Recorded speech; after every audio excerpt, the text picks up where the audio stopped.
নমস্কার, সুরজিৎ মান্না ক্রিয়েশনস চ্যানেলের পক্ষ থেকে তোমাদের সবাইকে সুস্বাগতম। আশা করি তোমরা সকলে ভালো এবং সুস্থ আছো। আমি তোমাদের জন্য এই ভিডিওটিতে তুলে ধরছি 2026 সালের উচ্চ মাধ্যমিক পরীক্ষার্থীদের তথা 2025 সালের ক্লাস 12-এর ছাত্রছাত্রীদের থার্ড সেমিস্টার পরীক্ষার জন্য রায় ও মার্টিন প্রশ্নবিচিত্রা থেকে ভূগোলের এক সেট প্রশ্নপত্রের সম্পূর্ণ সমাধান করছি। তার আগে তোমাদের কাছে অনুরোধ, তোমরা ভিডিওটি না টেনে পুরোটা দেখো। ভিডিওটি কেমন লাগলো কমেন্ট করে জানিও, ভিডিওটিতে লাইক দাও এবং শেয়ার করো, এবং চ্যানেলে নতুন হলে চ্যানেলটিকে সাবস্ক্রাইব করে চ্যানেলের সঙ্গে যুক্ত হয়ে যাও। কারণ তোমরা আমার এই চ্যানেলের মাধ্যমে ক্লাস 12-এর থার্ড সেমিস্টার পরীক্ষা 2025-এর জন্য যে সমস্ত বিষয়ের সমাধান পাবে সে বিষয়গুলি হলো ভূগোল, ইতিহাস, বাংলা, শিক্ষা বিজ্ঞান, রাষ্ট্রবিজ্ঞান, দর্শন, পুষ্টিবিদ্যা, পরিবেশবিদ্যা। এই ভিডিওতে ভূগোলের এক সেট প্রশ্নপত্রের সম্পূর্ণ সমাধান করছি, তোমরা পুরো ভিডিওটি লক্ষ্য করো। 165 নম্বর পেজের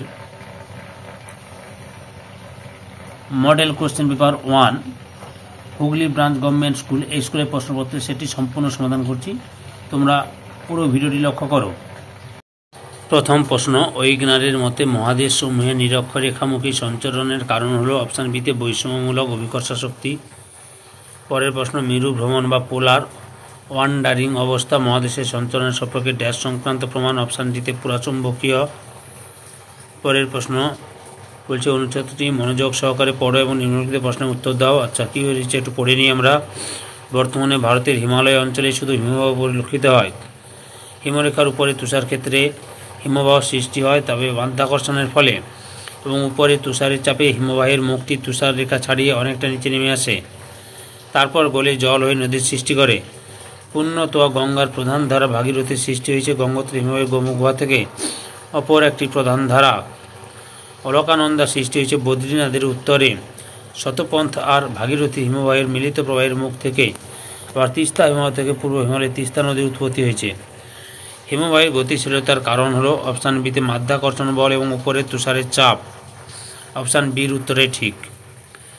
পরের প্রশ্ন, ছবিতে জিজ্ঞাসিত বলটি শনাক্ত করো। এখানে হচ্ছে অপশান এতে অভিকর্ষজ বল। পরের প্রশ্ন, কার্স্ট অঞ্চলের ক্ষুদ্র ক্ষুদ্র গর্ত যে নামে পরিচিত তা হলো অপশান এতে সিঙ্কহোল। পরের প্রশ্ন, নিম্নলিখিত যে প্রক্রিয়াটি ঘনীভবনের ডায়াবেটিক প্রক্রিয়ার সঙ্গে সম্পর্কযুক্ত নয় তা হলো অপশান ডিতে অ্যাডিয়াবেটিক প্রক্রিয়া। পরের প্রশ্নের সঠিক উত্তরটি হবে কি লক্ষ্য করো, অপশান এর উত্তরটাই সঠিক হবে। পরের প্রশ্ন, জলীয় বাষ্পপূর্ণ আর্দ্রবায়ু পর্বতে বাধাপ্রাপ্ত হয়ে যে ধরনের বৃষ্টিপাত হয় তা হলো অপশান বিতে শৈলক্ষে বৃষ্টিপাত। পরের প্রশ্ন, মেঘের ভিতরে বরফ দানার সৃষ্টি, এই ব্যাখ্যার প্রবক্তা হলেন অপশান বিতে বার্জেরন ও ফিন্ডেসেন। পরের প্রশ্নের সঠিক উত্তরটি লক্ষ্য করো, অপশান এতে শুধুমাত্র বিবৃতি 1 সঠিক। পরের প্রশ্ন, সমুদ্রের হ্যালোক্লাইন স্তরে লবণাক্ততা হ্রাস বা বৃদ্ধির হার হয় অপশান সিতে সবচেয়ে বেশি। পরের প্রশ্নটি লক্ষ্য করো, নিচের স্তম্ভ দুটি মিলিয়ে সঠিক উত্তরটি নির্বাচন করো। এখানে অপশান বির উত্তরটাই ঠিক হবে। পরের প্রশ্ন, সমুদ্র জলের লবণতা ঢালের তারতম্যকে কাজে লাগিয়ে নিম্নলিখিত যে দেশটি বিদ্যুৎ কেন্দ্র স্থাপন করেছে তা হলো অপশান ডিতে নরওয়ে। পরের প্রশ্ন, সঠিক উত্তরটি হলো অপশান সিতে দুটি বিবৃতিই সঠিক। পরের প্রশ্ন, নিম্নলিখিত খাদ্য শৃঙ্খলটি যে ধরনের খাদ্য শৃঙ্খলের উদাহরণ অপশান বিতে শিকারী খাদ্য শৃঙ্খল। পরের প্রশ্ন, জনবিজ্ঞানী শব্দটি প্রথম ব্যবহার করেন যে জনবিজ্ঞানী তিনি হলেন অপশান সিতে এচিলি গাইলার। পরের প্রশ্ন, কোন দেশের নিকট পরিব্রাজন হলো সেই দেশের অপশান ডিতে অন্তর্মুখী পরিব্রাজন ও বহির্মুখী পরিব্রাজনের পার্থক্য। পরের প্রশ্ন, শূন্য জনসংখ্যার বৃদ্ধি বলতে বোঝায় অপশান সিতে জন্মহার সমান মৃত্যুহার এবং অন্তর্মুখী পরিব্রাজন সমান বহির্মুখী পরিব্রাজন। পরের প্রশ্ন, নিম্নলিখিত বিকল্পগুলির মধ্যে জনসংখ্যা বিবর্তন তত্ত্বের সঠিক কর্ম যেটি কোনটি, অপশান ডির উত্তরটাই ঠিক। পরের প্রশ্ন, নিম্নলিখিত জনসংখ্যা বন্টনের নিয়ামক সমূহগুলির মধ্যে যেটি অর্থনৈতিক নিয়ামক নয় অপশান বিতে উর্বর মৃত্তিকা। পরের প্রশ্ন, গ্রামের মধ্যে ছোট ছোট পাড়া বা প্রধান বসতি থেকে বিচ্ছিন্ন বসতিগুলি যে নামে পরিচিত তা হলো অপশান বিতে হ্যামলেট। পরের প্রশ্ন, জনবসতির সংখ্যা বা এলাকার পারস্পরিক সম্পর্ক যে নামে পরিচিত তা হলো অপশান বিতে জনবসতি ধরন। পরের প্রশ্ন, নদী উপত্যকার উঁচু পাড়ে গড়ে ওঠা গোষ্ঠীবদ্ধ জনবসতি ড্যাশ নামে পরিচিত, অপশান সিতে শুষ্ক বিন্দু বসতি নামে পরিচিত। পরের প্রশ্ন, বিভিন্ন পণ্যদ্রব্য আদান প্রদানের জন্য বন্দরকে কেন্দ্র করে গঠিত শহরে যে নামে পরিচিত তা হলো অপশান ডিতে বন্দর শহর। পরের প্রশ্ন, পৌর জনবসতির সমস্যার সঙ্গে সম্পর্কযুক্ত নয় যেটি তা হলো অপশান সিতে আধুনিক যোগাযোগ ব্যবস্থার অভাব।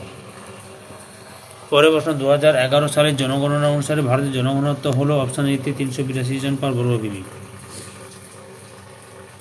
পরের প্রশ্ন, শুষ্ক অঞ্চলের জলবিভাজিকা উন্নয়নে গৃহীত ব্যবস্থাপনার সঙ্গে সম্পর্কযুক্ত নয় যেটি তা হলো অপশান বিতে বাঁধ ও জলাধার নির্মাণ করা।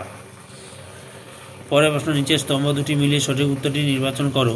এখানে সঠিক উত্তরটি হবে অপশান ডির উত্তরটাই ঠিক।